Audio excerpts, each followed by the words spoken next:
యెషయా గ్రంథం 58వ అధ్యాయం 13వ వచనం 14వ వచనం. నా విశ్రాంతి దినమున వ్యాపారము చేయకుండా నాకు ప్రతిష్ఠితమైన దినమని నీవు ఊరకుండా ఎడల, అంటే నువ్వు జీవనోపాధి నిమిత్తం వ్యాపారమా ఉద్యోగమా అట్లాంటివి చేయకుండా ఆ రోజు ఆ పనిని మానుకునే ఎడల విశ్రాంతి దినం మనోహరమైనదనియు యెహోవాకు ప్రతిష్ఠిత దినమనియు ఘనమైనదనియు అనుకొని, నువ్వేమనుకోవాలి?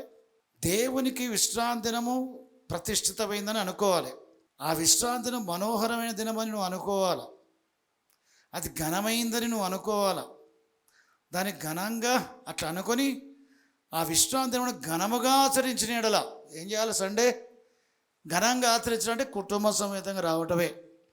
ఘనముగా ఆచరించిన ఎడల నీకు ఇష్టమైన పనులు చేయక వచ్చిన విశ్రాంతి దినమున నీకు ఇష్టమైన పనులు చేయొద్దు, వ్యాపారం చేయొద్దు, ఉద్యోగం చేయొద్దు, లోక వార్తలు చెప్పుకోనవద్దు. దేవుని గురించి ఆలోచించి దేవుని ఆరాధన గురించి ఆలోచించాలి. లోక వార్తలు చెప్పుకొనక ఉండిన యెడల నీవు యెహోవాయందు ఆనందించదవు. దేవునిలో నువ్వు ఏం చేస్తావు? అది నువ్వు ఘనంగా దేవునికి ప్రతిష్ఠ దినమని మనోహరమైనదని ఆచరిస్తే దేవుడు ఈ దినాన్ని న్యాయంలో ఏం చేస్తాడు? ఆనందింపజేస్తాడు. సండే ఆరాధనలో ఆనందింపజేస్తాడు. అందరు చెప్పండి, సండే ఆరాధనలో దేవుడు నన్ను ఆనందింపజేస్తాడు. నేను గుడికి వచ్చి దేవుని ఆరాధిస్తే ఆయనలో నన్ను ఆనందింపజేస్తాడు. ఇంకా అంతటి తాగిపోడు. దేశం యొక్క ఉన్న స్థలాల మీద నిన్ను ఎక్కించదును. ఇది ఆశీర్వాదం. దేశ ప్రజల మధ్య నేను హెచ్చిస్తాడు. ఇశ్రాయేలుకు దేశం పరాను దేశం. ఆ దేశంలో ఉన్న స్థలం మీద నేను నిన్ను ఎక్కించదను. నీ తండ్రి యొక్క యాకోబు ఇశ్రాయేలు యొక్క స్వాస్థ్యమును నీ అనుభవంలో ఉంచదను. స్వాస్థ్యం దేవుడు మనకిచ్చిన దాన్ని మధ్యలో దొంగ ఎత్తుకొనిపోడు, అంటే సాతాను ఎత్తుకొనిపోడు. నీ అనుభవంలో నీకు స్వాస్థ్యాన్ని నీకు ఉంచుతాడు. చాలామంది సంపాదిస్తారు, అనుభవించకమునిపై వెళ్ళిపోతారు. ఇల్లు కట్టుకొని దాంట్లో ఉండరు. కట్టుకొని డెడికేషన్ డే ముందే చచ్చిపోతారు. నీ తండ్రి నీ యాకోబు యొక్క స్వాస్థ్యమును నీ అనుభవంలో ఉంచుదును. యెహోవా సెలవిచ్చిన వాక్కు ఇదే. కాబట్టి 58వ అధ్యాయము ఈ 13-14 వచనాలు బిలీవర్ ఎప్పుడు గుర్తుపెట్టుకోవాలి. విశ్రాంతి దినమును వ్యాపారం చేయొద్దు, నీకు ఇష్టమైన పనులు చేయొద్దు, లోకవార్తలు చెప్పుకోవద్దు. కానీ నువ్వేమనుకోవాలి? విశ్రాంతి దినం గురించి అది యెహోవాకు ప్రతిష్టమైందిగా, మనోహరమైందిగా, ఘనమైందిగా అనుకొని ఘనంగా విశ్రాంతి దినమున నువ్వు ఆచరిస్తే, అంటే దేవుని ఆరాధిస్తే సంఘంతో కలిసి, అప్పుడు యెహోవాను ఆనందిస్తావు. దేశ యొక్క ఉన్న స్థలం మీద నువ్వు ఎక్కించబడతావు. నీ తండ్రి అయిన ఇశ్రాయేలు స్వాస్థ్యమును నీ అనుభవంలో యెహోవా ఉంచుతాడు. ఇది యెహోవా వాక్కు. ఇది కాబట్టి విశ్వాసి దేవుని ఆలయంకి వచ్చి ఆదివారం దేవుని ఆరాధిస్తే వచ్చే ఆశీర్వాదాలు ఉన్నాయి. కుటుంబ సమేతంగా వచ్చి నువ్వు ఆరాధిస్తే విశ్రాంతి నువ్వు ఘనముగా నువ్వు ఆచరిస్తున్నావు. విశ్రాంతి నువ్వు ఘనముగా ఆచరిస్తున్నావని. భార్య వస్తే భర్త రాడు, భర్త వస్తే భార్య రాడు, తల్లిదండ్రులు వస్తే పిల్లలు రారు, పిల్లలు వస్తే తల్లిదండ్రులు రారు, ఒక వారం వస్తే ఒక వారం రారు. వచ్చిన సగం ఆరాధనలు వస్తాం అంటే అది ఘనముగా ఆరాధించడం కాదు. అది మనోహరంగా నువ్వు ఆలోచించటం లేదు. యెహోవాకు ప్రతిష్టమైన దినంగా నువ్వు ఆలోచించటం లేదు. యెహోవా ఘనమైనదిగా నువ్వు ఆలోచించడం లేదు. అది ఘనంగా ఆచరించడం లేదు. ఘనముగా ఆచరించినట్లయితే యెహోవా ఏందో ఆనందిస్తావు. మన తండ్రి యొక్క స్వాస్థ్యాన్ని మనకు అనుభవింపజేస్తాం. అనుభవంలో ఉంచుతాం. ఆశీర్వాదాలన్నీ కూడా అనుభవంలో ఉంటాయి, మాటల్లో కాదు. కాబట్టి ఈరోజు ఈ దినానికి మనం ప్రాముఖ్యత ఇవ్వాలి. ఇంకో వచ్చిన నిర్గమకాండంలో చెప్పాడు దేవుడైన యెహోవా, నా నామమును జ్ఞాపకార్థంగా ఉంచబడు ప్రతి స్థలానికి నేను వచ్చి నేను వారిని ఆశిస్తాను. దేవుడైన యెహోవా సండే ఏం చేశాడు? చర్చికి వచ్చే వారిని ఆశిస్తాడు. మరి చర్చికి రాకపోతే ఒక మాట, చర్చికి రాకుండా పరలోకం పోవలేవా అని అడగవచ్చు.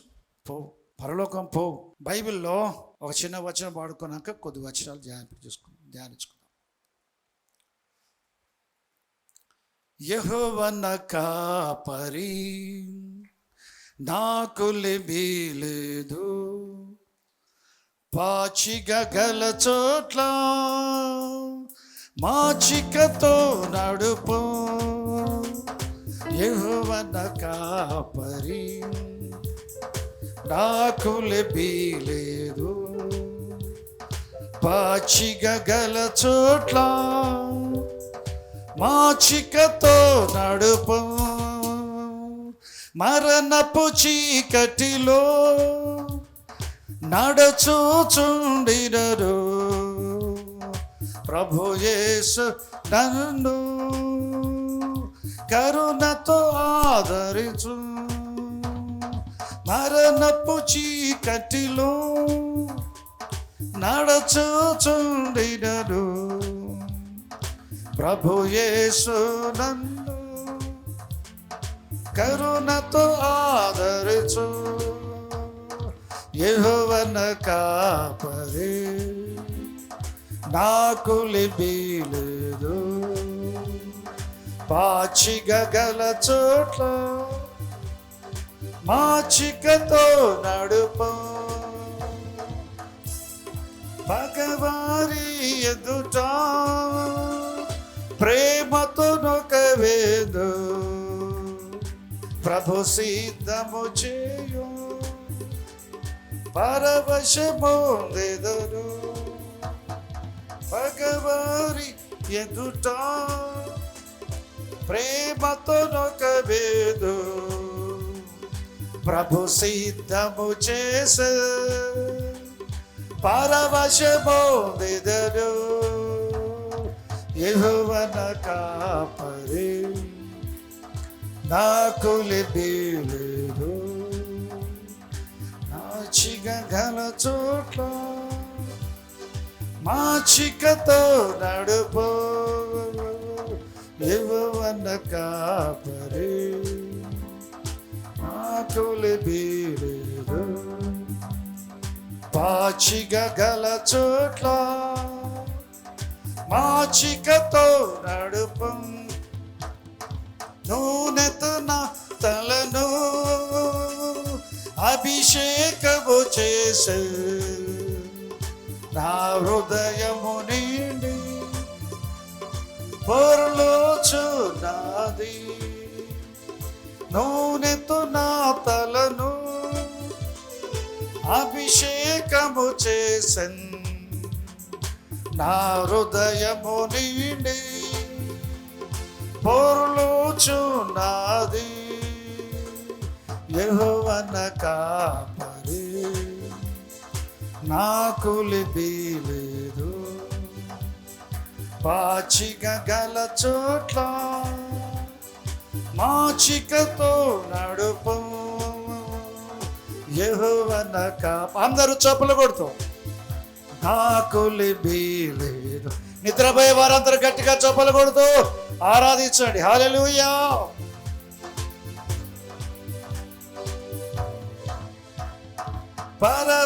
పరవశమొందెదరు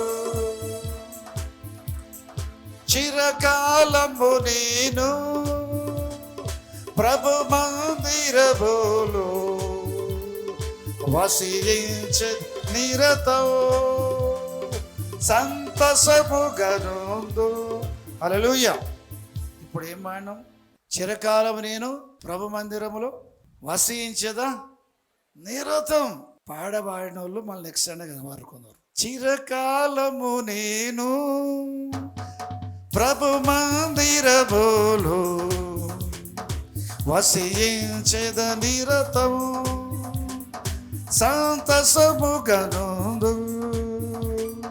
చిరకాలము నేను ప్రభు మందిరములో వసించద నిరతం సంతసముగనుందు. యెహోవన కాపరి నాకు లిబిలేదు, పాచిక గల చోట్ల మాచికతో నడుపు. హల్లెలూయా. పరిశుద్ధ గ్రంథంలో ఇప్పుడు పాడిన పాటకు ఏ వాక్యాన్ని అనుసరించి ఏ కీర్తన అనుసరించి ఈ పాట రాయబడింది? యెహోవా నా కాపరి 23వ కీర్తన అనుసరించి రాయబడ్డ పాట అది. 23వ కీర్తన సండే స్కూల్ పిల్లలకు కూడా వచ్చు. యెహోవా నా కాపరి నాకు లేమి కలగదు. దేవుడైన యెహోవా మన కాపరిగా ఉన్నట్లయితే, ఆయన కాపురత్వం కింద మనం ఉన్నట్లయితే మనకేమి తక్కువ కాదు, అన్ని సమృద్ధి. పచ్చికల చోట్ల ఆయన మనల్ని పరుండబెడతాడు. శాంతికరమైన జనముల యొద్ద మనల్ని నడిపిస్తాడు. మన ప్రాణమునకు ఆయన సేద తీరుస్తాడు. తన నామాన్ని బట్టి, యేసు ప్రభు నామాన్ని బట్టి నీతి మార్గములలో మనల్ని నడిపిస్తాడు. గాఢాంధకారపు లోయలో నీవు సంచరింపవలసి వచ్చినను ఈ అపాయానికి నువ్వు భయపడవు. ఎందుకనగా దేవుడు మనకు తోడుగా ఉంటాడు. ఆయన దుడ్డికర్ర, ఆయన దండ మనల్ని ఆదరిస్తుంది. ఆయన శత్రువు ఏట మనకు భోజనం సిద్ధపరుస్తాడు. నూనెతో మన తల అంటుతాడు, మన గిన్నె నిండి పొరుతుంది.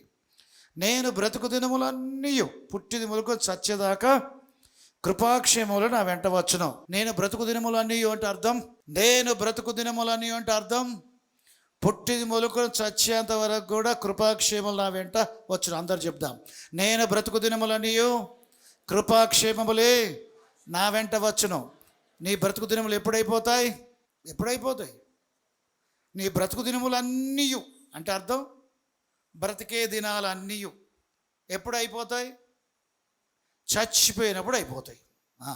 నేను బ్రతుకు దినములన్నీ కృపాక్షేమములు నా వెంట వచ్చును అంటాడు. నీ బ్రతుకు దినాలు అయిపోయిన తర్వాత నువ్వు ఏమైపోతావు? చచ్చిపోతావు. చచ్చిపోయినాక కూడా కృపాక్షేమములు నీ వెంట రావాలా? చచ్చిపోయిన తర్వాత భూమి మీద ఉండవు. నీవు భూమి మీద జీవించే కాలములో కృపాక్షేమాలు వెంట రావాలి. దాన్ని శరీరములో నీ బ్రతుకు దినములన్నీ కృపాక్షేమములు నా వెంట వచ్చును అంటున్నాడు దావీదు. శరీరమందలి నా జీవితకాలం అంతయు అనగా నా బ్రతుకు దినములన్నీ కృపాక్షేమములు నా వెంట వచ్చును. నేను చచ్చిపోతాను. అందరు చచ్చిపోయినట్టుగా విశ్వాసైన సేవకుడినైనా నేను చచ్చిపోతాను. చచ్చిపోయిన తర్వాత చిరకాలము నేను యెహోవా మందిరములో నేను నివాసం వచ్చేసేదను. బ్రతుకుంటే భూమి మీద నా బ్రతుకు దినములని కృపాక్షేమములు నా వెంట వచ్చును. చచ్చిపోతే చిరకాలము నా దేవుని మందిరములో నేను నివాసము చేశాను. అంటే చచ్చిపోయిన తర్వాత నువ్వు ఎక్కడ ఉండబోతావట? దావీదు చెప్తున్నాడు, చచ్చిపోయిన తర్వాత నేను దేవుని ఆలయంలో చిరకాలం ఉంటా. దేవుని ఆలయములో చిరకాలం ఉండటానికి దావీదు బ్రతుకుండగా ఏం చేశాడు తెలుసా? నా దేశమునకు దూరముగాను యెహోవా సన్నిధికి ఎడంగా నేను చచ్చిపోకుండాను గాక అంటాడు. నేను చస్తే దేవుని సన్నిధిలో చావాలి అంటాడు. మోషే బ్రతుకుండగా నువ్వు రాకపోతే ఈ స్థలం నుంచి మమ్మల్ని ముందుకు సాగనీయొద్దు, మమ్మల్ని పోనీయొద్దు, నువ్వు మాతో రావాలా, మాతో వస్తేనే మేము వెళ్తాం కనానికి, లేకపోతే వెళ్ళమని చెప్తే నా సన్నిధి నీకు తోడుగా వచ్చును అన్నాడు. దేవునికి స్తోత్రం. ఏలి అన్నాడు, ఎవరి సన్నిధిని నిలిచున్నానో యెహోవా జీవంతుడు అన్నాడు. ఎలీషా అన్నాడు, ఎవరి సన్నిధిని నిలిచున్నానో యెహోవా జీవంతుడు అన్నాడు. కాబట్టి వారు బ్రతికుండగా దేవుని సన్నిధిలో ఉంటానికి అలవాటు పడ్డారు. దేవుని సన్నిధి పాత నిబంధన కాలంలో ఎక్కడ ఉండదంటే మందిరాల్లో దొరికేది. మోషే ద్వారా ప్రత్యక్ష గుడారం నిర్మించిన తర్వాత ప్రత్యక్ష గుడారంలో దేవుని సన్నిధితో నింపాడు. దేవుడు తేజమహిమతో నింపాడు. యెహోవాను ఎదిగే ప్రతివాడు ప్రత్యక్షుడానికి వెళ్ళినప్పుడు ఆయన సన్నిధిని అనుభవిస్తాడు. దేవునికి స్తోత్రం. యేసు రక్తం అప్పటికి చిందించబడలే గనక, లోపల పాపాలు కడిగివేయబడలే గనక, లోపల పరిశుద్ధాత్ముడు పొందుకోవడం అనేది పాత నిబంధనలు అందరికీ అనేది లేదు. కాబట్టి విశ్రాంతినిచ్చే, నెమ్మదినిచ్చే, సమాధానం ఇచ్చే, పరిశుద్ధాత్మ ఆనందం ఇచ్చే పరిశుద్ధాత్మను పొందుకోవడం అనేది పాత నిబంధనలో లేదు. కానీ ఆయన సన్నిధి దేవుని మందిరాలు, ఆయన నామం పెట్టబడే స్థలాల్లో ఉంచేది. కాబట్టి విశ్రాంతి దినాన్ని ఘనంగా ఎందుకు ఆచరించాలో తెలుసా? లోకములో దొరకదా సన్నిధి. దేవుడు ఆయన నామమును జ్ఞాపకార్థం ఉంచబడే స్థలానికి ఆ సన్నిధి ఉంచుతాడు. కాబట్టి మోషే ద్వారా నిర్మించబడ్డ ప్రత్యక్ష గుడారానికి ఇశ్రాయేలు వెళ్ళినప్పుడు ఆ విశ్రాంతి కూడా దేవుని ఆరాధించినప్పుడు దేవుని సన్నిధి అమితముగా అనుభవిస్తారు. వారమంతా వారు పనులు చేసుకుంటారు. వారమంతా అందరికీ ఉండే, మనుషులకు ఉండే విచారాలు, కష్టాలు, కన్నీళ్ళు, బాధలు, కొరతలు, అవసరాలు అన్నీ ఉంటాయి. కానీ విశ్రాంతిలో దేవాలయానికి వచ్చినప్పుడు దేవుని ఆరాధన సన్నిధిలో వారు మైమరిచి కష్టాలు, బాధలు, అవసరం అన్నీ మర్చిపోతారు. ప్రతి అవసరం తీర్చబడిద్ది. ప్రభు అక్కడికి వచ్చి దిగి వచ్చి ఆశీర్వదిస్తాడు. నా నామమును జ్ఞాపకార్థం ఉంచబడి ప్రస్థలానికి నేను వచ్చి నేను ఆశీర్వదిస్తానని చెప్పాడు. ఆయన నామం పెట్టబడిన మందిరములో ఆయన తేజోమహిమ నిలిపాడు. త్రిత్వంలో మూడో వ్యక్తి పరిశుద్ధాత్ముడు అక్కడ ఉన్నాడు. ఆయన కూడా యెహోవాయే. ఆయన దగ్గరికి వచ్చిన వారు, ఆయన మందిరానికి వచ్చిన వారిని ఆయన వచ్చి ఆయన ఏం చేస్తాడట? ఆశీర్వదిస్తాడు. ఇది విమోచించబడి ఇశ్రాయేలుకు మందిరాన్ని ఇచ్చి మీరు మందిర జీవితానికి అలవాటు పడాలి. కాబట్టి ఇశ్రాయేలు మందిరాన్ని విడిచిపెట్టేవారు కారు. ఇజ్రాయెల్ 2 భాగాలు అయిపోయిన తర్వాత ఇజ్రాయెల్ దేశం ఏం చేయబడింది? అష్షూరు రాజు చేత చెరగొనిపోబడ్డది. దక్షిణ దేశం యూదయ దేశం ఏం చేయబడ్డది? బబులోను రాజు బబులోనికి చెరగొనిపోబడ్డది. వాళ్ళకి దేవాలయాలు లేవిక. కానీ బబులోనికి చెరగొనిపోయిన యూదులు 70 సంవత్సరాల తర్వాత కోరేషు ప్రేరేపించబడి దేవుని చేత ఆయన ప్రకటన బట్టి యూదులు తిరిగి వచ్చి యెరూషలేములో నెబుకద్నెజరు చేత పడగొట్టబడిన తగలగట్టబడిన మందిరము తిరిగి జెరుబ్బాబెలు చేత పునాది వేయబడి ఆ మందిరం కట్టబడటం జరిగింది, ప్రతిష్ఠించబడడం జరిగింది. అప్పుడు యూదులు ఒక శబ్దం చేశారు, మేము మా దేవుని మందిరాన్ని విడిచిపెట్టము అన్నారు. నెహెమీయా గ్రంథము 10వ అధ్యాయం 39వ వచనం చివరి లైన్, మా దేవుని మందిరమును మేము విడిచిపెట్టము. ఏం చేయరట? ఎందుకు? దేవుని సన్నిధి అక్కడ ఉన్నది. దేవుని చేత ఆశించబడ్డ వారందరూ దేవుని సన్నిధిలో ఉన్నారు. దేవుని సన్నిధిని కాంక్షించారు. ప్రార్థించే వారందరూ దేవుని అనుభవించవచ్చు, సన్నిధిని ఆరాధించేవారు అనుభవించవచ్చు. విశేషంగా సంఘంగా దేవుని ఆరాధించడానికి దేవుడు ఏర్పరచుకున్న స్థలం ఒకటి ఉంటుంది. ఆయన పేరు పెట్టబడ్డ మందిరం. ఆ మందిరానికి సంఘంగా రావాలి, కుటుంబ సమేతంగా రావాలి. వచ్చిన ఆరాధించే వారిగా ఉంటే దేవుని మందిరంలో తేజోమహిమను ఆ సన్నిధిలో వారు అనుభవించి వారు వెళ్ళేవారు. మోషే ప్రత్యక్ష గుడారం ప్రతిష్ఠించబడిన తర్వాత యెహోవా ప్రత్యక్ష గుడారం మోషే దేవుని సన్నిధిలో నిలవలేకపోయాడు. సొలొమోను మందిరాన్ని ప్రతిష్ఠించిన తర్వాత తేజోమహిమ సన్నిధి దిగి వచ్చినప్పుడు యాజకులు దేవుని సన్నిధిలో నిలవలేకపోయారు. భయపడితే బలంగా సన్నిధి వచ్చింది. అయితే యేసు ప్రభు ఈ లోకానికి వచ్చి చచ్చిపోయి లేచిన తర్వాత ఆయన విశ్వాసం ఉంచిన వారికి పరిశుద్ధాత్ముడు వస్తున్నాడు. ఇప్పుడు యేసు చనిపోయి లేచినందున విశ్వసించిన వారందరిలో ఆ పరిశుద్ధాత్ముడు పాత నిబంధన కాల దేవాలయంలో ఉండే ఆ దేవుని సన్నిధి మనలోనికే వస్తున్నది. మనలోనికే వస్తున్నప్పటికీ మనం అందరం కలిసి దేవుని ఆరాధించే విషయంలో క్రొత్త నిబంధనలు కూడా పాత నిబంధన భక్తులు పోలి కంటిన్యూ కావాల్సిందే. సంఘంగా కూడుకోవటం ఇజ్రాయేలుకి ఎట్లా నియమించబడటం జరిగిందో క్రొత్త నిబంధన కాల సంఘాన్ని కూడా సంఘంగా కూనుకోవటం జరగాల. ఆ దినము యేసు ప్రభు 2వ రాకడ దినం సమీపించడం మీరు చూచిన కొలది మరి ఎక్కువగా కూడుకొనొచ్చు. సంఘంగా కూడుకోవాలని చెప్తుంది బైబిల్. దేనికి స్తోత్రం. సంఘంగా ఎక్కడ కూడుకుంటాం? దేవుని ఆలయంలోనా, దయ్యాల ఆలయంలోనా, సినిమా థియేటర్లోనా, ఫంక్షన్ హాల్లోనా, దేవుని ఆలయంలోనా? దేవుని ఆలయంలో మనం కూడుకుంటాం. దేవుని ఆరాధించడానికి, దేవునికి ప్రార్థించడానికి, దేవుని సేవించడానికి, దేవునితో సహవాసం చేయడానికి, దేవుని దర్శించడానికి. దేవుడు మనల్ని దర్శించే స్థలం, మనము దేవుని దర్శించే స్థలం మందిరం. ఆ మందిరాన్ని యూదులు ఏమంటున్నారు? తిరిగి రెండోసారి సొలొమోను దేవాలయం పడగొట్టబడిన దాన్ని తిరిగి కట్టుకున్న తర్వాత మేము మా దేవుని మందిరమును విడిచిపెట్టము. మందిరాన్ని అంటి పెట్టుకుని ఉంటామంట. దేవునికి స్తోత్రం.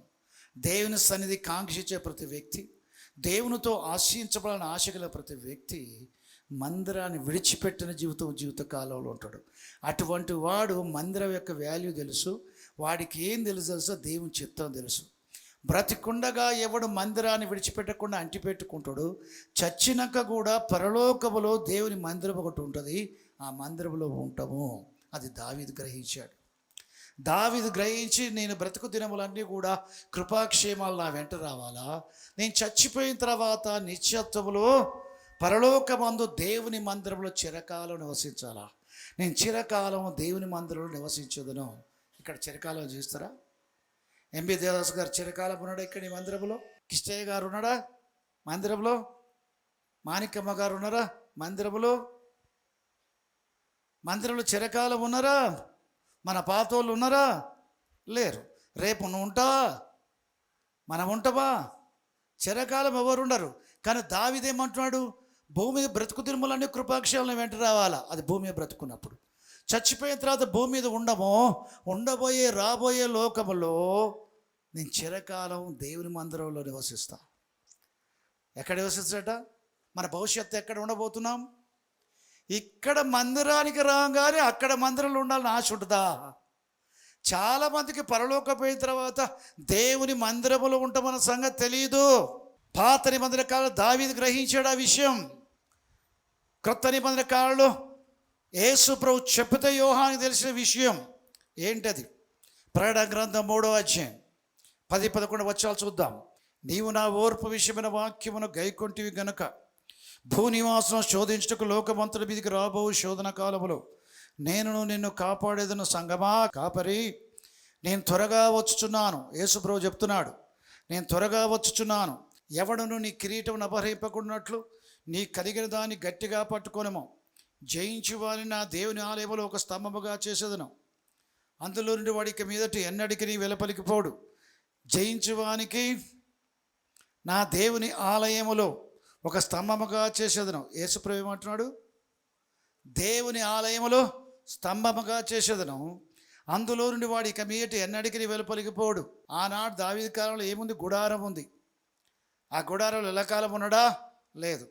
ఇక్కడ యోహాను రాశాడు, యేసుప్రభు చెప్తే నా దేవుని ఆలయములో వారిని ఒక స్తంభముగా చేస్తా, జయించే వారిని. పరలోకములో దేవుని ఆలయం ఉంటుంది. ఆలయంలో మనల్ని దేవుడు ఒక స్తంభముగా చేస్తాడట. ఆ ఆలయములో నుండి వాడు ఇక మీదటి ఎన్నడికి వెలపలికి పోడు. ఎక్కడ ఉంటాడట? ఆలయంలో. ఆలయం ఎక్కడ ఉంటుంది? ఈ యెరూషలేములో ఉంటుందా?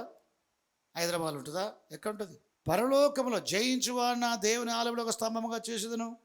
అందులోని వాడికి మీటి ఎన్నటికి వెలపలికి పోడు. మరియు నా దేవుని పేరును పరలోకములో నా దేవుని యొద్దను దిగివచ్చు నూతనమైన యెరూషలేమును నా దేవుని పట్టణ పేరును నా క్రొత్త పేరును వారి మీద వ్రాసేదను. సంఘములతో పరిశుద్ధాత్ముడు చెప్పుచున్న మాట, జయించే వారిని నా దేవుని ఆలయంలో ఆ స్తంభముగా చేసి. దేవుని ఆలయం ఎక్కడుంది? ప్రకటన గ్రంథం 11వ అధ్యాయం 19వ వచనం. మరియు పరలోకమందు, ఏ లోకమందు? దేవుని ఆలయం. ఏ ఆలయం? తెరవబడగా. ఎక్కడ దేవుని ఆలయం తెరవబడది? భూమి మీదనా? కాదు. పరలోకమందు దేవుని ఆలయం తెరవబడగా దేవుని నిబంధన మందసము ఆలయంలో కనబడెను. అప్పుడు మెరుపులు, ధ్వనులు, ఉరుములు, భూకంపం, గొప్ప ఉడగాళ్ళు పుట్టారు. చూడండి, పరలోకంలో దేవుని ఆలయం తెరవబడింది, కనబడుతుంది. 15వ అధ్యాయం 5వ వచనం చూద్దాం. అటు తర్వాత యోహాను చూడగా సాక్ష్యపు గుడార సంబంధమైన ఆలయం పరలోకమందు తెరవబడెను. చూడండి, పరలోకమందు దేవుని ఆలయం తెరవబడెను. యేసుప్రభు చెప్తున్న మాట, జయించు వారిని నా దేవుని ఆలయములు స్తంభముగా చేసేదను. ఇక మీట దాని నుండి బయటికి ఎన్నడు వాడు పోడు. అంటే యేసుప్రభు నిన్ను ఎక్కడ స్థిరపరచడట? ఎల్లకాలం ఎక్కడ స్థిరపరచడు? పరలోకము దేవుని ఆలయంలో ఒక స్తంభముగా. స్తంభము, నువ్వు సండే ఆరాధన అయితే వెళ్ళిపోతావు, దీనికున్న స్తంభాలు వెళ్ళిపోతాయా? అది ఎప్పటికీ ఉంటుంది. కాబట్టి భూమి మీద బ్రతుకున్న కాలంలో ఎవడు దేవుని ఆలయం ముఖం చూడడు, పరలోకంలో దేవుని ఆలయం ముఖం వాడు చూడడు. ఇక్కడ అలవాటు పడని వాడు పరలోక దేవుని ఆలయం ఎల్లప్పుడూ ఎట్లుంటాడు? 2 గంటలు కూర్చోలేనివి, వారానికి ఒక్క రోజు రాలేని దానివి పరలోకాలు ఎప్పుడు ఉంటావా? బోరు కొడుతుంది ప్రభువా, నేను ఎప్పుడు ఉండా అని అంటావు. అట్టటోళ్ళు రాణిస్తాడా? పరలోకంలో దేవుని ఆలయం నీకు స్తంభంగా చేస్తాడా? దావీదు పాత నిబంధన కాలంలోనే చిరకాలం నేను చచ్చిపోయిన తర్వాత పరలోకంలోని మందిరములో చిరకాలం దేవుని మందిరమందు నివాసం చేస్తా అన్నాడు. అదే మాట యేసుప్రభు ఇక్కడ చెప్పాడు. దేవుని మందిరములో నుంచి ఆశీర్వాదాలు వస్తాయి, దేవుని మందిరంలో నుంచి తీర్పులు కూడా వస్తాయి. దేవుని మందిరంలో నుంచి ఆశీర్వాదాలు వస్తాయి. నా నామమును జ్ఞాపకార్థం ఉంచబడు ప్రతి స్థలానికి నేను వచ్చి నేను ఆశీర్వదించదును. నువ్వు మందిరానికి వచ్చావంటే ప్రభు దిగివచ్చి నేను ఆశీర్వదిస్తాడు. మందిరములో నుంచి యెహోవా సియోనులో నుండి మిమ్మల్ని ఆశీర్వదించును. సియోను అంటే సంఘం, మందిరం. జీవంగల దేవుని మందిరములు అనగా జీవంగల దేవుని సంఘములో జనులు ఎలాగో ప్రవర్తింపవాలి అంటారు పౌలు. దేవుని మందిరం అంటే దేవుని సంఘం, దేవుని సంఘము అంటే దేవుని మందిరం అని చెప్తున్నాడు తిమోతికి రాస్తూ పౌలు. కాబట్టి సంఘమా, మనం కూడుకునే స్థలాలు దేవుని మందిరాలు. ఆయన నామం జ్ఞాపకార్థుల స్థలం. ఆయన ఆరాధించడానికి, దర్శించడానికి, ఆయన సహవాసం చేయడానికి, ఆయన సేవించడానికి వచ్చినప్పుడు ఆయన నేను దర్శిస్తాడు, నేను ఆశిస్తాడు. సియోనులో నుండి యెహోవా నిన్ను ఆశించిన మాట కీర్తనలో ఎన్నో చోట్ల రాయబడ్డది. సియోనులో నుండి, ఎక్కడి నుంచి? మందిరములో నుండి నిన్ను ఆశీర్వదిస్తా, మందిరములో నుండి నిన్ను ఆశీర్వదిస్తా. షిలోహు మందిరానికి అన్న ఏలియాలు వస్తే సంతాన దీవెనిచ్చాడు. మరలా వస్తే ఏలి పిలిచి ఈ సంతాన ప్రతిగా యెహోవా మీకు సంతానం దయచేయను కాక అంటే ఇంకా 4 పిల్లలు పుట్టారు, 5 పిల్లలు పుట్టారు. చూడండి, సమూయేలుతో 6. సియోనులో ఉండి యెహోవా వారిని ఆశీర్వదించాడు. మందిరానికి రాకుండా ఆశీర్వాదాలు రావాలంటే ఎట్లా? అదేవిధంగా ఆశీర్వాదాలు ఇక్కడ నుంచి వచ్చినాయా? ఈ మందిరాన్ని నిర్లక్ష్యం చేసిన వాడు రాబోయే తీర్పులో కూడా తప్పించుకోడు. ఇదే మందిరం, పరలోక మందిరంలో నుంచి ఆశీర్వాదాలు వస్తున్నాయి ఈ భూమిని మందిరం ద్వారా. కానీ పరలోకంలో నుంచి కూడా దేవుని కోపం భూమి మీద బయలుపరచబడింది. రోమాలో చెప్పాడు, భక్తి మీద దుర్ని మీద పరలోకం నుండి దేవుని కోపము బయలుపరచబడుతుంది. అదే జడ్జిమెంట్స్, తీర్పులు. ఇప్పుడు చదువుదాం ప్రకటన గ్రంథం 15:5. అటు తర్వాత నేను చూడగా సాక్ష్య గుడార సంబంధమైన ఆలయం పరలోకమందు తెరవబడను. 7 తెగులు చేత పట్టుకున్న 7 దూతలు నిర్మలమును ప్రకాశమానమునైన రాత్రి ధరించుకొని రొమ్ముల మీద బంగారు దట్టిలు ధరించుకున్న వారై ఆలయం నుండి వెలుపలికి వచ్చిరి 7 దూతలు. అప్పుడు ఆ 4 జీవులు ఒక జీవి యుగయుగములు జీవించు దేవుని కోపంతో నిండున్న 7 బంగారు పాత్రలే. దాంట్లో ఉన్నది ఏముంది? ద్రాక్షరసం కాదు, టీ లేదు అక్కడ. దాంట్లో ఏముంది? దేవుని కోపంతో యుగయుగములు జీవించున్న దేవుని కోపంతో నిండిన 7 బంగారు పాత్రల 7 దూతలకు ఇచ్చాను. అంతటా దేవుని మహిమ నుండి ఆయన శక్తి నుండి వచ్చిన పొగతో ఆలయం నింపబడినందున, ఇదంతా ఆలయంలో జరుగుతున్నది, పరలోక ఆలయం. ఆ 7 దూతల యొద్ద ఉన్న 7 తెగుళ్ళు సమాప్తి వరకు ఆలయం అందు ఎవడునో ప్రవేశింపజాలకపోయాను. ఎవడు దేవుని ఆలయంలో ఎంటర్ గాడు, ప్రవేశింపడు. దేవుని కోపంతో భూమి మీద కుమ్మరించబడిన తర్వాతనే దేవదూతలు దేవాలయంలో నుండి భూమి మీద, సముద్రం మీద, ఆకాశం మీద, క్రూరమగ సింహాసనం మీద, వాయుమండలం మీద, యూఫ్రటీస్ నది మీద, నదుల మీద, జలధారల మీద 7 పాత్రలను, దేవుని కోపమని 7 పాత్రల్ని వారి కుమ్మరించడం పూర్తయ్యేంత వరకు దేవుని కోపం తీరదు. ఎవడు దేవుని ఆలయంలో ప్రవేశించడు.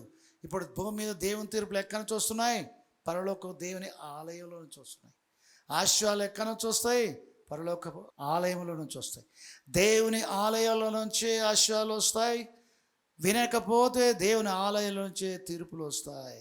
మొదటి పాత్ర భూమి మీద, 2వ పాత్ర సముద్రం మీద, 3వ పాత్ర నదులు జలధారలు, 4వ పాత్ర సూర్యుడి మీద, 5వ పాత్ర క్రీస్తు విరోధి రాజ్యం మీద, 6వ పాత్ర యూఫ్రటీస్ నది మీద, 7వ పాత్ర 17వ వచనం. 7వ దూత తన పాత్రను, దేవుని కోపంతో నిండిన పాత్రను, దేవుని తీర్పులతో నిండుకున్న పాత్రను వాయమనమే కుమ్మరెప్పగా సమాప్తమైనది. ఏం సమాప్తమైంది? దేవుని కోపం భక్తిల మీద భూమి మీద కుమ్మరించడం సమాప్తమైనది అని చెప్పుచున్న ఒక స్వరం వింటిని. చూడండి, అప్పటిదాకా ఆయన మందిరంలో ఎవడు ప్రవేశించడు. అప్పటిదాకా ఆయన మందిరంలో ఎవడు ప్రవేశించడు. చిరకాలం దేవుని మందిరంలో నివసిస్తావు. జయించువాన్ని నా మందిరంలో, నా దేవుని ఆలయంలో ఒక స్తంభంగా చేయబడతావు. కానీ తీర్పులు తీర్చబడటం పూర్తి కాకుండా ఎవడు మందిరంలో ప్రవేశించడు. హల్లెలూయా. ఎవడు మందిరంలో ప్రవేశించలేడు. భూమి మీద ఉన్న దుర్నీతి మీద, భక్తి మీద పరలోకుని దేవుని కోపం బయలుపరచబడేదే ప్రకటన గ్రంథం. అది ముద్రల కాలంలో కనబడుతుంది, బోర్ల శబ్దాన్ని బట్టి కలిగే తీర్పులో కనబడుతుంది. చివరిగా దేవుని కోపము పాత్రలు కుమ్మరించడంతోటి ముగించబడటం కనబడుతుంది. ఈ దేవుని తీక్షమైన కోపం కుమ్మరించబడటం సమాప్తగ వరకు ఎవడు ఆలయంలో ప్రవేశింపజాలకపోయిన ఎవడు ప్రవేశించటం జరగదు. ఫైనల్ జడ్జిమెంట్ తర్వాతనే దేవుని మందిరములో నివసించడం ఉంటుంది. దేవుని మందిరములో ఏముంది? దేవుని సింహాసనం ఉంది. దేవుని మందిరంలో దేవుని సింహాసనం ఉంది. పరలోకం దేవుని మందిరం, దేవుని సింహాసనం. ఎక్కడుంది మందిరం? రాబోయే కొత్త భూమి మీదకి, కొత్త ఆకాశంలోకి దిగి వచ్చే యెరూషలేము పట్టణం, దేవుని యుద్ధ నుండి వచ్చే యెరూషలేము పట్టణంలో ఏముంది? పట్టణంలో సింహాసనం ఉంది. ఆ సింహాసనం నుండి జీవజలం బయలుదేరుతుంది. జీవవృక్షం దాని ఒడ్డున ఉంది. ఆ సింహాసనం ఎదుట మన నొస్ట ఆయన నామం లిఖించుకుంటూ వారమై తెల్లని వస్త్రం ధరించుకుని ముఖ దర్శనం చేస్తూ దివారాత్రులను సేవ చేస్తాం, యుగయుగములు రాజ్యం చేస్తాను బైబిల్ చెప్తుంది. ఆ పట్టణములో, యెరూషలేము పట్టణంలో దేవుని సింహాసనం ఉంటుంది. ఆ సింహాసనం ఎదుట మనం ఉంటాం. కానీ బైబిల్ ఏం చెప్తుంది? నూతన యెరూషలేము పట్టణములో ప్రకాశించే సూర్యుడైన చంద్రుడు లేడు, అక్కర్లేదు. గొర్రెపిల్లయే దాని దీపం, దేవుని మహిమయే ప్రకాశించుతుంది. సూర్యుడు చంద్రుడు అవసరం లేదు. ఆ పట్టణంలో ఏ ఆలయం కనబడలేదు. సర్వాధికారి దేవుడైన ప్రభుయే గొర్రెపిల్లయే దేవాలయమై ఉన్నారు, వేరే దేవాలయం లేదు. ఇప్పుడు దేవుని దేవాలయం ఎవరు? దేవుడే. ఆయన గుడారమును మనల్ని కప్పును. ప్రకటన గ్రంథం 7వ అధ్యాయంలో రాయబడింది. కనుల ప్రతి భాష తుడిచివేయును, జీవజల యుద్ధం నడిపించును. ఆయన గుడారం తానే తన గుడారమును మన మీద కప్పరు. దేవునికి స్తోత్రం. ఆయనే మన ఆలయం. నూతన శ్రేపట్టుడు ఏ ఆలయం కనబడలేదు. సర్వాధికారి దేవుడు ప్రభువును గొర్రెపిల్లయే దేవుని ఆలయమై ఉన్నారు. దేవునికి స్తోత్రం. ఆయనే ఆలయంగా నువ్వు కప్పుతాడు. నువ్వు ఒక స్తంభముగా ఉంటావు. చిరకాలం దేవుని మందిరంలో ఉంటావు. కొత్త ఆకాశం. దేవునికి స్తోత్రం. బైబిల్ విచిత్రంగా ఉంటుంది. యేసు ప్రభు నేను పరలోకం నుండి వచ్చాను, పరలోకం వెళ్ళిపోతాను, తండ్రి యొద్ద నుంచి వచ్చాను, తండ్రి దగ్గరికి వెళ్ళిపోతాను అని యూదులతో చెప్పినట్టుగా మీతో కూడా చెప్తున్నాను శిష్యులారా. అయితే మీ హృదయాన్ని కలవరపడవద్దు, భయపడవద్దు, విరవద్దు. మీకు ఒక కొత్త ఆజ్ఞ ఇచ్చిపోతున్నాను వెళ్ళే ముందు. మేము ప్రేమించిన ప్రకారం ఒకరొకరు ప్రేమించుకోండి. ఇందువల్ల మిమ్మల్ని అందరూ నా శిష్యులని తెలుసుకుంటారు అని చెప్పాడు. అని చెప్పి యోహాను సువార్త 13వ అధ్యాయం ముగించి 14వ అధ్యాయంలో మీ హృదయాన్ని కలవరపడనీయకుడి, వెరవనీయకుడి, నేను తండ్రి వద్దకు వెళ్ళుచున్నాను. తండ్రి ఇంట అనేక నివాసాలు ఉన్నాయి. తండ్రి ఇంట ఎక్కడుంది? తండ్రి ఇల్లు పరలోకంలో. తండ్రి ఇంట అనేక నివాసాలు ఉన్నాయి. స్థలం సిద్ధపరచ వెళుచున్నాను. మీరు నేను కలిసి నివసించే విధంగా స్థలం సిద్ధపరచ వెళుచున్నాను. ఏ విధంగా? మీరు నేను కలిసి నివసించే విధంగా స్థలం సిద్ధపరుస్తాడు. ఎక్కడ? తండ్రి ఇంట. తండ్రి ఇల్లులా? తండ్రి ఇల్లా? తండ్రి ఇల్లు ఒక్కటే, కానీ దాని నివాసాలని చాలా నివాసాలు చాలా. కొంతమంది ఇల్లు కట్టుకుంటారు, పైన బిల్డింగ్స్ కింద బిల్డింగ్స్, పోర్షన్స్. 5-6 ఫ్యామిలీస్, అన్నదమ్ములు, కూతుర్లు, అల్లుళ్ళు, కోడళ్ళు, కుమారులు, మనవళ్ళు, తాతలు, నాయనమ్మలు ఇట్లా ఉంటారు కదా ఇళ్ళల్లో. ఎవరి పోర్షన్లో వాళ్ళు ఉంటారు, కానీ ఇల్లు అంతా కలిపి ఒకటి ఇల్లు, కానీ పోర్షన్స్ వేరే. దేవుని ఇల్లు పరలోకంలో ఉన్నది. ఆయన మన తండ్రి ఇల్లు పరలోకంలో ఉన్నది, ఏదో కాదు. నూతన యెరూషలేము పట్టణమే దేవుని యొద్ద నుండి దిగి వచ్చే దేవుడు దేనికి శిల్పి నిర్మాణకుడై ఉన్నాడు? ఏది పునాది గల పట్టణం? నూతన యెరూషలేము పట్టణం. ఆ నూతన యెరూషలేము పట్టణం క్రొత్త భూమికి మీదకి పరలోకం నుండి దిగి వచ్చునని బైబిల్ చెప్తా ఉంది. ఆ దిగి వచ్చిన తర్వాత ఇదిగో దేవి నివాసము అని చెప్పబడుతుంది. నూతన యెరూషలేము పట్టణం దేవి నివాసం. ఆ నివాసంలో దేవుడు సింహాసనాసనుడై ఉంటే ఆయన సింహాసనం ముందు నిలబడేది ఎవరు? మనం. ఆ దేవుని ఇల్లే దేవుని నివాసము. ఆ దేవుని నివాసే మన నివాస స్థలం. దేవుడు మనము కలిసి నివసించేటట్టుగా నూతన యెరూషలేము పట్టణం కట్టబడింది. మనది కూడా అదే పట్టణం, అబ్రహాముది అదే పట్టణం, మనది కూడా అదే పట్టణం. యూదులలోని విశ్వాసులకు, అన్యజనుల విశ్వాసులకు ఏక పట్టస్థులు, ఏకదేశస్థులు అంటే ఆ పట్టణం, ఈ పట్టణం కాదు. ఏక పట్టణస్థులను, పరజనులు పరదేశులు కాక ఏక పట్టణస్థులను అన్నాడు. ఆ పట్టణం ఏంటి? నూతన యెరూషలేము పట్టణం. నిలవరమైన పట్టణం మనకి ఇక్కడ లేదు. ఉండబోయే నిలవరమైన పట్టణం కోసం ఎదురు చూస్తున్నాం. ఎబ్రీ పత్రిక 13వ అధ్యాయం 14వ వచనం. స్థిరమైన పట్టణం, ఎల్లప్పుడూ ఉండే పట్టణం మనకి ఇక్కడ లేదు. ఉండబోయే దాని కొరకు ఎదురు చూస్తున్నాం. అబ్రహాము దాని కొరకు ఎదురు చూశాడు, మనం కూడా ఎదురు చూస్తున్నాం అంటాడు. ఏంటది? క్రొత్త భూమికి దిగి రాబోయే నూతన యెరూషలేము పట్టణం. అది తండ్రి ఇల్లు, దాంట్లో నీకు నివాసాలు ఉన్నాయి. ఆ తండ్రి ఇల్లు, దాంట్లో నీకు నివాసాలు ఉన్నాయి. అదే పరలోకం భూలోకం కలిసిపోవడం అంటే అదే. దేవునికి స్తోత్రం, హల్లెలూయా. క్రైస్తవ జీవితంలో దేవుని ఆలయం ముఖ్యమైనదా కాదా? దేవుని ఆలయం ముఖ్యమైనదా కాదా? దేవుని మందిరాన్ని విడిచిపెడుతున్నావు అంటే దేవుడిచ్చే ఆశీర్వాదాలు కోల్పోతున్నావు. ఒక సండే నువ్వు చర్చికి రాలేదంటే ఆ వారం అంతా వచ్చే ఆశీర్వాదాలు నీవు నీ కుటుంబం కోల్పోయింది. మేము మా దేవుని మందిరాన్ని విడిచిపెట్టము. మేము మందిరానికి వెళ్ళేది దేవుని దర్శించడానికి, మేము మందిరానికి వెళ్ళేది దేవునితో సహవాసం చేయటానికి, మేము మందిరానికి వెళ్ళేది దేవుని ఆరాధించటానికి. ఆ మందిరములో నుండి దేవుడిని యెహోవా మమ్మల్ని సియోను నుండి యెహోవా మమ్మను ఆశీర్వదించును. దేనికి స్తోత్రం, దేని మేకలగాక. ఆశీర్వదించబడ్డ వారి విషయంలో దేవుడి కనికరం. పరలోక దేవుని ఆలయం చూస్తుంది. తిరిగి ఆ మందిరంలో నువ్వు ఏం చేయబడతావు? స్తంభముగా చేయబడతావు. నిత్యమైన నివాస స్థలాల్లో దేవుని ఆలయం ఉంటుంది. ఆ ఆలయంలో మందిరంగా చేయబడతావు, స్తంభంగా చేయబడతావు. దేవుని మందిరాన్ని లక్ష్యం చేసే భక్తుల విషయంలో, క్రైస్తవేతరుల విషయంలో పరలోకం నుండి దేవుని ఉగ్రత కుమ్మరించబడుద్ది. ఎక్కడి నుంచి? దేవుని ఆలయంలో నుంచి.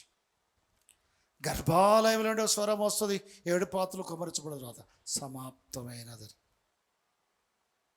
దేవుని కోపం కుమ్మరించుట సమాప్తమైనది. అప్పటి వరకు దేవుని ఆలయంలో ప్రవేశించడు. దేవునికి స్తోత్రం.